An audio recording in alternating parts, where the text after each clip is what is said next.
Hello everyone. Parliament start करने जा रहे हैं। काफ़ी इंपॉर्टेंट चैप्टर है। यहाँ से आपको क्वेश्चन देखने को मिलेगा ही, किसी भी एग्जाम में आप ले लें। ये काफ़ी लेंदी चैप्टर है, थोड़ा सा लैंग्वेज को अच्छे से समझ के चलिए। और एक्सट्रीम स्टेटमेंट में जहाँ पे आपको बताऊंगा वहाँ पे बिल्कुल ध्यान रखना है और उसी से आपका क्वेश्चन निकल जाएगा। ठीक, तो इंट्रोडक्शन देखते हैं। Parliament is the supreme legislative body. ठीक, मतलब लेजिस्लेटिव देखो तीन ऑर्गन होते हैं। एक हो गया आपका एग्जीक्यूटिव, एक हो गया लेजिस्लेटिव, एक हो गया जुडिशरी। ठीक है, वो चौथा पिलर की मैं बात नहीं कर रहा हूँ। एग्जीक्यूटिव मतलब जो वर्क करता है फाइनली। ठीक, लेजिस्लेटिव मतलब जो आपके लिए कानून बनाएगा। जुडिशरी न्यायपालिका जो आपका चेक करता है। ठीक, कार्यपालिका विधायिका और न्यायपालिका। ठीक, ये तीन ऑर्गन है। ठीक, किसी भी डेमोक्रेसी में। अब इसमें हम देखते हैं जो सुप्रीम लेजिस्लेटिव बॉडी है, मतलब जो कानून बनाने की सर्वोच्च व्यवस्था प्रदान की गई है इंडियन कॉन्स्टिट्यूशन में, दैट इज पार्लियामेंट। ठीक, हिंदी में हम इसको संसद बोलते हैं। तो parliament is the legislative organ of union government and the parliament of India is the supreme legislative body। ठीक, अगर क्वेश्चन आता है तो सिंपल सी बात है, अगर आपको नहीं भी पता तब भी आप संसद ही मार के आएंगे, मेरे को पता है। ठीक है, पार्लियामेंट ही आप चूज करके आएंगे। It occupies a preeminent and centre position in Indian democratical political system due to adoption of parliamentary form of government. ये ध्यान रखना, इंडिया में पार्लियामेंट्री फॉर्म ऑफ गवर्नमेंट है। ठीक, पार्लियामेंट्री फॉर्म ऑफ गवर्नमेंट का सबसे बड़ा जो रूल रहता है दैट इज COM। ठीक, देखेंगे आगे। Council of minister is responsible to Lok Sabha. ठीक, अगर मेजोरिटी नहीं है, अभी आप देखे होंगे इलेक्शन के बाद किसी भी पार्टी की मेजोरिटी नहीं आ रही थी। ठीक है, मतलब मैं अलायंस की बात नहीं कर रहा हूँ, एनडीए अलायंस की बात नहीं कर रहा हूँ, मैं सिर्फ बीजेपी की ही बात कर रहा हूँ। तो प्योर मेजोरिटी में नहीं थी। ठीक है, एनडीए नो डाउट मेजोरिटी में थी। ठीक, तो जो मेजोरिटी में रहेगा वही रूल करेगा, ठीक ही सरकार बनेगी। ठीक है, तो पार्लियामेंट्री फॉर्म ऑफ गवर्नमेंट का बेसिक जो मॉडल है उसमें यह है कि council of minister is responsible to Lok Sabha. ठीक, ये बात ध्यान रखना, आगे खैर डिटेल में बात करेंगे। ये वेस्टमिनिस्टर मॉडल से लिया गया है, ब्रिटेन से। ठीक, अब थोड़ा सा हिस्टोरिकल फैक्ट्स देख लेते हैं। फर्स्ट जनरल इलेक्शन जो हुए थे इंडिया में under the constitution, new constitution of India, were held during 1951-52। ये पहले इलेक्शन हुए। इसके पहले जो थे, मतलब नेहरू जी जैसे पीएम बन गए थे 1947 में ही। ठीक, 1947 में ही पीएम बना दिए गए थे, तो वो कॉन्स्टिट्यूशनल असेंबली से ही चीज़ों को कंटिन्यू किया गया था। बट फर्स्ट जो जनरल इलेक्शन हुए वो याद रखना 1951-52 में। ठीक है, और ये एग्जिस्टेंस में आई अप्रैल 1950। ठीक, नेक्स्ट देखते हैं। Constitutional provision article 79 to article 1 to 2 in part 5। Part याद रखना, आर्टिकल एकदम ठीक याद रखने की जरूरत नहीं। ठीक है, of the constitution deal with the organisation, composition, duration, officers, procedure, privilege and power of the parliament, ये सब के साथ डील करता है। सारी चीजें आपका 79 से 122 तक आर्टिकल में दी हुई है। इसके बाद आपका सुप्रीम कोर्ट स्टार्ट हो जाता है। ठीक, frame of reference for parliament, it relied on British pattern of parliament, जैसे आपको बताया मैंने। ठीक है, ये है वेस्टमिनिस्टर मॉडल ऑफ पार्लियामेंट, ये ब्रिटेन का ही है, उसी से दिया गया है, rather than American pattern. American pattern को हमने ज़्यादा अडॉप्ट नहीं किया, बहुत सारी चीज़ें ली हैं। ठीक है, जैसे फंडामेंटल राइट्स में भी आपको मैं बताया प्रोसीजर इस ये इक्वलिटी बिफोर लॉ और equal protection of law. Equal protection जो जो लॉ है आर्टिकल 14 का, ठीक है, उसको लिया गया है अमेरिकन मॉडल से। ठीक, तो नो डाउट हमारा कॉन्स्टिट्यूशन बहुत सारी चीज़ों से मिलकर बना हुआ है, इसमें थोड़ा सा कंफ्यूजन होता है, लेकिन मेजर जो पार्लियामेंट का रिलाई है वो ब्रिटिश पैटर्न पे। ठीक, अब ये ध्यान रखना बहुत इंपॉर्टेंट है, president is not an integral part. Not, not को ध्यान रखना। देखो, मैं आपको बताया था एग्जीक्यूटिव, यूनियन एग्जीक्यूटिव की अगर मैं बात किया था। ठीक, यूनियन के जो एग्जीक्यूटिव है उसमें प्रेसिडेंट है। ठीक, लोकसभा ले लो, राज्यसभा ले लो। ठीक, ये हो गए, और attorney general,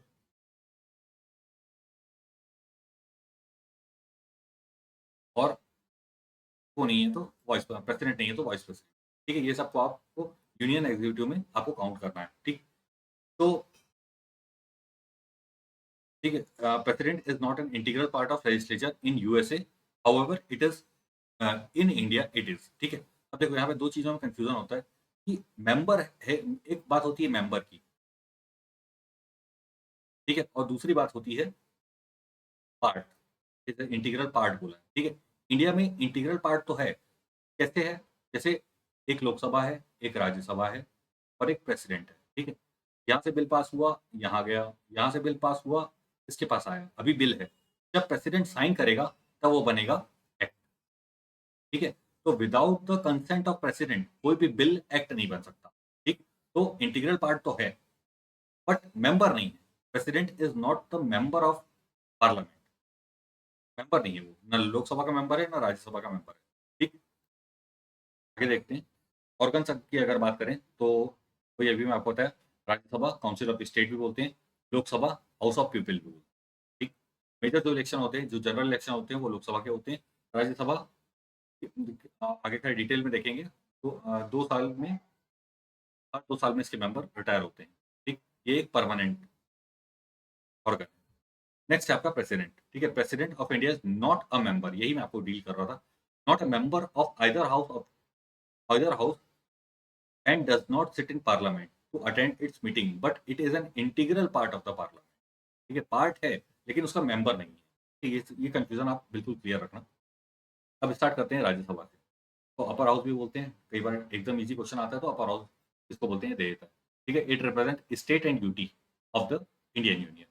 Rajya Sabha is called permanent house, बिल्कुल याद रखना है, and is never fully dissolve, कभी भी पूरी तरह डिसॉल्व नहीं होगी, ठीक है?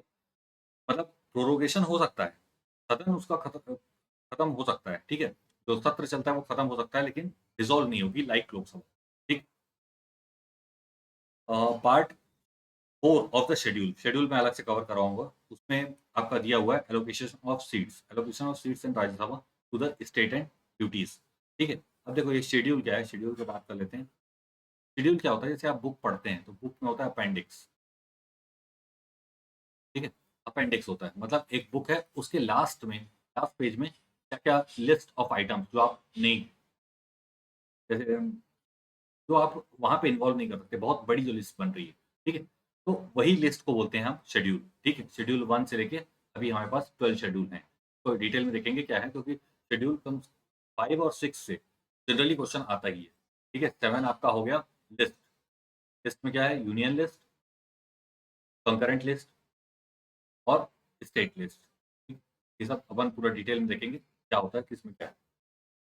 Composition: The maximum strength of Rajya Sabha is 250, out of which 238 are state and UT को 12, बाकी यूटी है, ठीक है?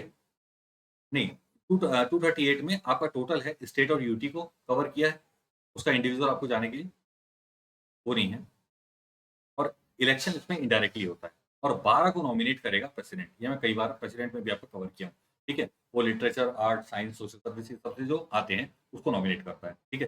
करंट स्ट्रेंथ 245 है, 299 229 मेंबर्स स्टेट से हैं, 4 यूटी से हैं, 12 आर नॉमिनेटेड, ठीक है? प्रेजेंट स्ट्रेंथ भी आपको याद करना है, मैक्सिमम स्ट्रेंथ जो हो सकती है वो 250। इलेक्शन ऑफ रिप्रेजेंटेटिव, ये are nominated elected by member of legislative assembly, legislative assembly के जो मेंबर हैं जिनको आप चुनते हैं, मतलब एमएलए, ठीक है? मतलब जो कि आपका विधायक, विधायक इनको चुनते हैं फाइनली, ठीक है? आप डायरेक्टली इलेक्ट नहीं करोगे इसको, राज्यसभा के मेंबर्स को, ठीक? आपने जिनको चुना है वो आपके रिप्रेजेंट में इनका चुनाव करेंगे। The representation of UT in Rajya Sabha are indirectly elected by members of electoral college specially constituted for this purpose, ठीक है? अब देखो स्टेट की तो बात हो गई, स्टेट में आपके पास क्या है? विधायक हैं वो चुन दे रहे हैं, लेकिन फाइनली आपके पास यूटी जो है, जहाँ पे आपकी लेजिस्लेटिव असेंबली नहीं है, ठीक है? वहां पे एक इलेक्टोरल कॉलेज बनाया जाता है, जैसे इलेक्टोरल कॉलेज हमने किसमें देखा था? प्रेसिडेंट के इलेक्शन में देखा था, ठीक? और प्रेसिडेंट के इम्पीचमेंट में देखा था, ये सब में हमने देखा था ना, एक इलेक्टोरल कॉलेज बनता है, वाइस प्रेसिडेंट के इलेक्शन के लिए बनता है, ठीक है? वैसे एक इलेक्टोरल कॉलेज बनाया जाता है इस पर्पस के लिए, ताकि वो राज्यसभा के मेंबर को इलेक्ट कर सके, ठीक? Only 3 UT, Delhi, Puducherry and Jammu and Kashmir have representation in Rajya Sabha. Others don't have enough population. ये पॉपुलेशन मैटर करती है इसमें, ठीक है? तो आपको ये ध्यान रखना है, 3 ही ऐसे यूटी हैं जहाँ पे आपकी राज्यसभा की सीट्स हैं, ठीक है? The members nominated by president are those who have special knowledge and practical experience in art, literature, science and social service. ये 4 आपको याद रखना है, ठीक है, 4 हैं। आगे देखते हैं लोकसभा। लोकसभा को हम लोअर हाउस भी बोलते हैं। First chamber popular house, it represent the people of India as whole, ठीक है, क्योंकि आप इनका डायरेक्ट चुनाव करते हैं, ठीक। हम कभी भी पीएम का चुनाव नहीं करते हैं, हम चुनाव करते हैं एमपी का। सांसद हम चुनते हैं और वो मिलके हमारे पीएम का चुनाव करते हैं, ठीक। कंपोजिशन अगर मैं देखूँ तो maximum strength of Lok Sabha is fixed at 550, out of which 530 members represent states and 20 represent you, ठीक है, ये आपको ध्यान रखना है।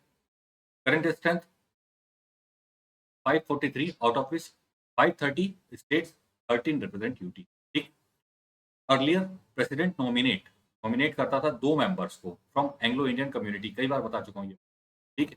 बट इसको 95th कॉन्स्टिट्यूशनल अमेंडमेंट एक्ट 2009 में इसको हटा दिया गया, ठीक है। 2020 तक था, अब नहीं है। एंग्लो इंडियन को हम को नॉमिनेट हम नहीं करते। Election of representative are directly elected from people, ठीक है, अब भी आप वोट दिए होगे, ठीक। तो आपने जो चुनाव किया है एमपीज का, वो वही था।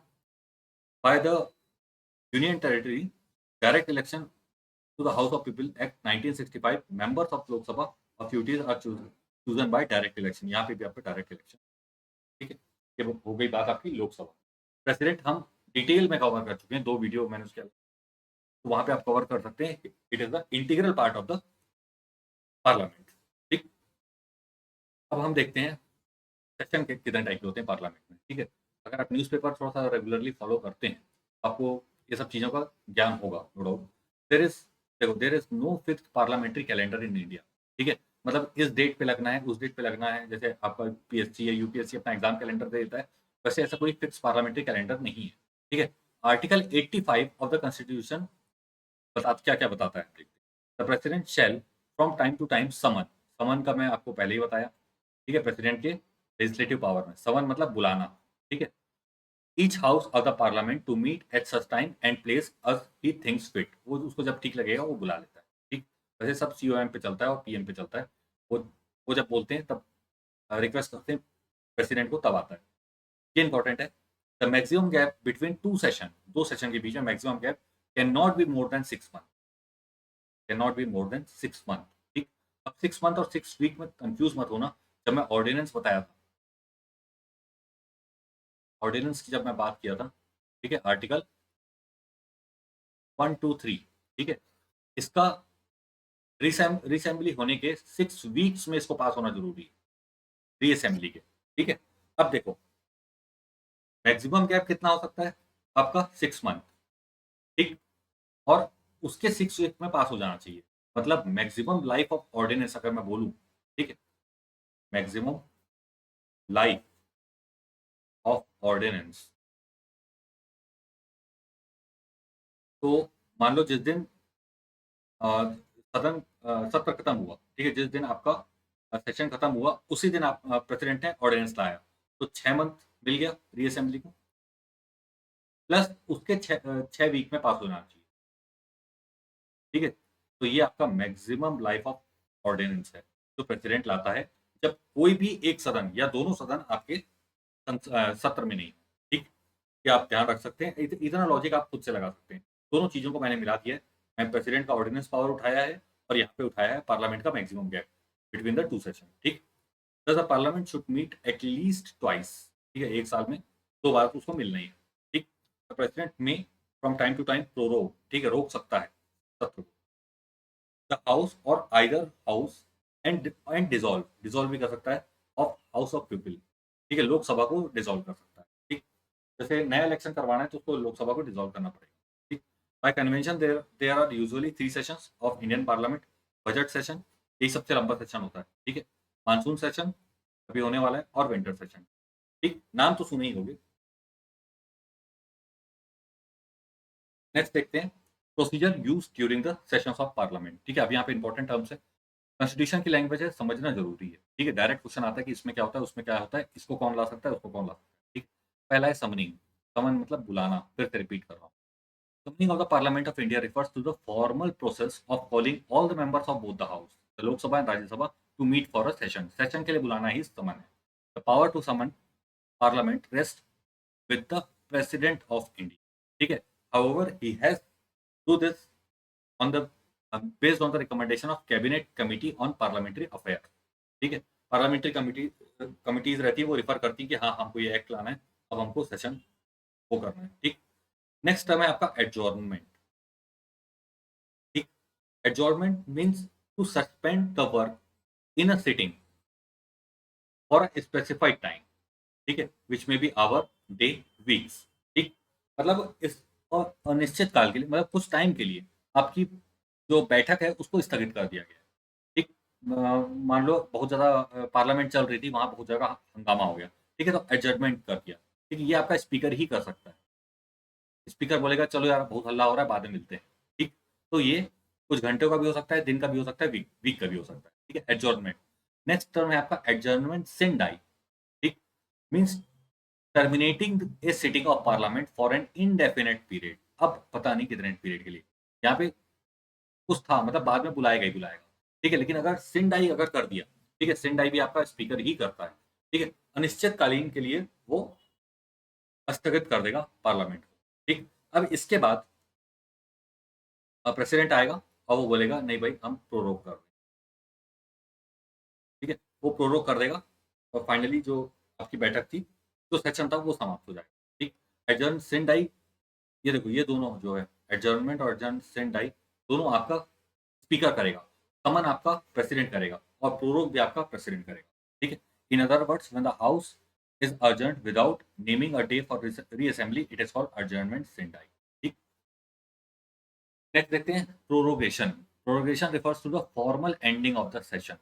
एंडिंग हो जाता है सेशन का। ठीक है, जैसे बजट सेशन था, बजट पास हो गया, सब चीज हो गई, कंप्लीट हो गई, मानसून सेशन खत्म हो गया, तो फाइनली उसको आप एंड कर, उस सेशन को आप एंड कर दोगे, उसको बोलते हैं प्रोरोगेशन। ठीक है, of either house of the parliament. और ये दोनों में हो सकता है ना, लोकसभा सिर्फ डिसॉल्व होती है। ठीक है, बाकी प्रोरोगेशन हो गया, समन हो गया, अडजर्न हो गया, ये सारी चीजें आपकी लोकसभा राज्यसभा दोनों में होगी। ठीक, तो यहाँ पे आप कंफ्यूज मत होना डिसोल्यूशन से। ठीक है, by the president of India. ठीक, एकदम ध्यान रखना, प्रोरोगेशन समन ये आपका प्रेसिडेंट कर रहा है। Thus, the session of parliament can be defined as period spanning between the first sitting of the house and its prorogation। बहुत अच्छी डेफिनेशन। ठीक है, और dissolution in case of Lok Sabha. ठीक है, ये आपका सेशन है पार्लियामेंट। प्रिसाइडिंग ऑफिसर, स्पीकर और चेयरमैन डिक्लेयर्स एडजर्न सिन डाई। ठीक है, पिछले लास्ट स्लाइड में ही आपको बता दिया। When the business of the session is complete. ठीक है, उस सेशन का काम जब कंप्लीट हो जाता है तो एडजर्न सिन डाई करके छोड़ देगा। Thereafter president issue notification for prorogation of the session within next few days. ठीक है, however president can prorogue the house while in session. जब सेशन में भी है तब भी वो प्रोरोग कर सकता है। ठीक है, तो ये एक्सट्रीम स्टेटमेंट है। ठीक, लेकिन ध्यान रखना इसको कि किसी भी समय वो प्रोरोग कर सकता है। ठीक, तो एक बार डिफरेंस देख लेते हैं। देखो डिफरेंस अगर आप समझोगे तो चीज़ें बहुत अच्छे से क्लियर होती है। ठीक है, जो जब मैं आपको बिल भी पढ़ाऊंगा, मनी बिल हो गया, फाइनेंशियल बिल हो गया, प्राइवेट बिल, ये सब इसका मैं आपको डिफरेंस से समझाऊंगा और उन्हीं चीज़ों को याद रखना। ठीक, तो बाई डेफिनेशन जाने से बेटर है कि आप डिफरेंस समझ लें। ठीक है, एडजॉर्नमेंट में क्या है, only terminate the setting sitting and not the session of the house. ठीक है, हाउस का सेशन नहीं खत्म हो रहा है, मतलब सेशन कौन कौन सा है आपका, बजट हो गया, मानसून हो गया, ठीक है, विंटर हो गया, ये सेशन नहीं खत्म हो रहा है, सिर्फ आपकी सीटिंग, उस दिन की सीटिंग खत्म कर दी है, इस टाइप का। प्रोरोगेशन क्या है, not only terminate sitting but also session of the house, session ही खत्म कर दे, मतलब बजट सेशन खत्म मतलब खत्म। Clear. It is done by presiding officer, मतलब लोकसभा में स्पीकर और राज्यसभा में चेयरमैन, मतलब वाइस प्रेसिडेंट करेगा। It is done by president, prorogation हमेशा प्रेसिडेंट करेगा, कोई सा भी हो, लोकसभा हो चाहे राज्यसभा हो। ठीक है, it is not affect the bill. ठीक है, और एनी बिजनेस पेंडिंग, कोई भी पेंडिंग है तो चलो भाई बाद में उठा काम कर लेंगे, छुट्टी टाइप का है, before the house and the same can be resumed when the house meets again. ठीक, it also does not affect the bill or any other business pending before the House. However, all pending notices other than those introducing bills lapse on prorogation and fresh notice have to be given for next session। ठीक है, तो देखो दोनों में आपका bill और business lapse नहीं हुआ है। ठीक है, बिल इंपॉर्टेंट याद रखना। अभी यूपीएससी 224 में ही क्वेश्चन आया है कि कौन सा बिल लैप्स हो जाएगा अगर लोकसभा डिसॉल्व हो जाती है, ठीक है? डिसॉल्व मतलब फाइनली नया फ्रेश इलेक्शन होगा, तो कौन सा बिल बचेगा, कौन सा रहेगा? ये वाला क्वेश्चन, ऐसे टाइप के क्वेश्चंस आते हैं, ठीक? तो दोनों में आपका बिल लैप्स नहीं हो रहा है, किसमें? एडजॉर्नमेंट में और प्रोरोगेशन में। लेकिन जो नोटिस था, पेंडिंग नोटिस था, वो लैप्स हो जाएँगे, आपको फ्रेश नोटिस इश्यू करना पड़ेगा। बहुत ध्यान से समझना, चीज़ें ईज़ी है, 1-2 बार पढ़ लोगे चीज़ें समझ में आ जाएँगी, ठीक? नेक्स्ट हम देखते हैं recess, the period spanning between the prorogation of house मतलब सेशन को एंड किया है, ठीक? And reassembly in a new session, ठीक है? मतलब मान लो बजट खत्म हुआ और उसके बाद मानसून चालू हुआ, ठीक है? अब विंटर तो नहीं आ जाएगा बजट बजट के जस्ट बाद, ठीक है? It's called recess. तो इन दोनों का जो गैप है दैट इज़ कॉल्ड रिसेस, ठीक? 2 सेशन के बीच का gap. It is basically the time gap between the 2 consecutive sessions, ठीक है? ये भी क्लियर हो गया होगा। थोड़ा-सा भी अगर ध्यान से समझ रहे हो, चीज़ें आराम से निकल जाएँगी, ठीक? नेक्स्ट है आपका डिसोल्यूशन। बार-बार मैं आपको ये बोल रहा हूँ, डिसोल्यूशन से कन्फ्यूज़ मत हो, ठीक है? डिसोल्यूशन सिर्फ़ और सिर्फ़ लोकसभा का होता है, राज्यसभा का नहीं। बाकी जितने भी टर्म मैं इसके पहले बताया, रिसेस हो गया, एडजर्न सेंडाई हो गया, प्रोरोगेशन हो गया, सब कुछ लोकसभा, राज्यसभा दोनों का। डिसोल्यूशन में बिल्कुल लोकसभा, ठीक है? The term dissolution refers to the formal termination of lower house that is Lok Sabha, ठीक? A dissolution ends the very life of the existing house, तो उसकी लाइफ है उसको खत्म कर देता है and new house is constituted after general election are held. It is to be noted that Rajya Sabha, being a permanent house, is not subjected to dissolution. Clear रखना चाहिए, ठीक? इतने बार बोल चुका हूँ, हो ही गया होगा। Next is quorum. कोरम मतलब minimum sitting, minimum number of members required for to be present in the house before it transact any business, ठीक? इसको 1/10 फिक्स किया गया है ऑफ द टोटल मेंबर्स। इतने लोग होंगे तभी काम होगा, ठीक? ऐसा नहीं कि 5 लोग आ गए चलो बिल पास कर दें, ऐसा नहीं होता, ठीक? लोकसभा और राज्यसभा के लिए इंडिविजुअली अलग-अलग चीज़ें हैं, ठीक है? लोकसभा के लिए अगर कोरम की बात करूँ तो 545 अभी प्रेज़ेंट सीट है, उसका 1/10 मतलब 55 लोगों का प्रेज़ेंट होना ज़रूरी है, ठीक है?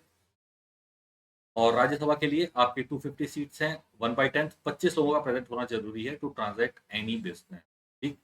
तो ये ध्यान रखना 1/10 है। अब इसके बाद बिल्स हैं, बिल को हम नेक्स्ट में कवर करते हैं, ये वीडियो लंबा हो जाएगा नहीं तो। Thank you.